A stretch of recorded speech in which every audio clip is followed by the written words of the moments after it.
Magandang araw, Podmates! Si Howie Severino muli na nagpapaalala na nakakatalino ang mahabang attention span.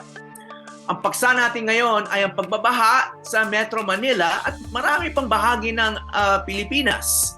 At ang ating panauhin ay si Dr. Guillermo Tabios, isang civil engineer, flood control systems expert at Professor Emeritus, University of the Philippines. Magandang araw sa inyo, Professor Tabios. So, magandang araw sa inyo rin, Howie. Yeah. Prof, wala nang baha sa kalsada as we speak, no? So, humupa na yung tubig, pero kadadaan ko lang sa ibang bahagi ng Maynila, tambak pa rin ang basura, a vivid reminder kung ano yung pinagdaanan ng marami nating kababayan, no?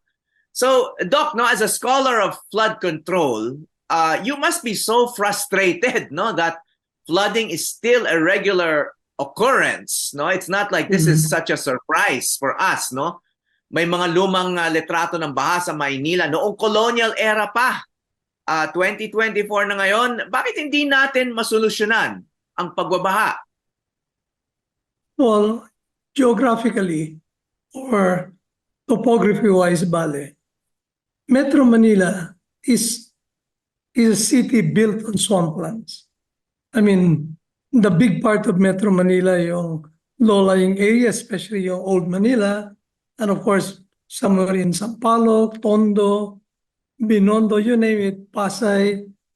That's the floodplain, or not really a floodplain, but is the delta ng Marikina River Basin or Tulian River Basin, even parts of Valenzuela and Obando.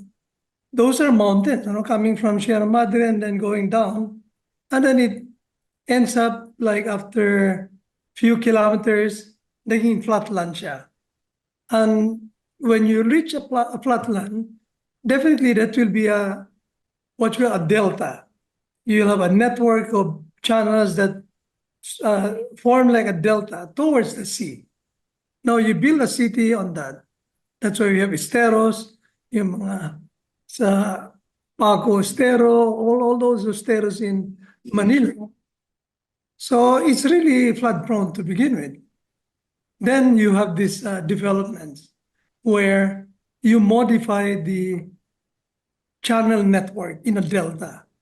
So magtayo ka ng mga housing doon o magtayo ka ng mga daan, mawawala yung natural na waterways. So I think even in the 1500s, 1600s, meron tayong mga swamps doon, meron tayong mga esteros, meron tayong mga canals that bring out water from Marikina River Basin or Tulian all the way down.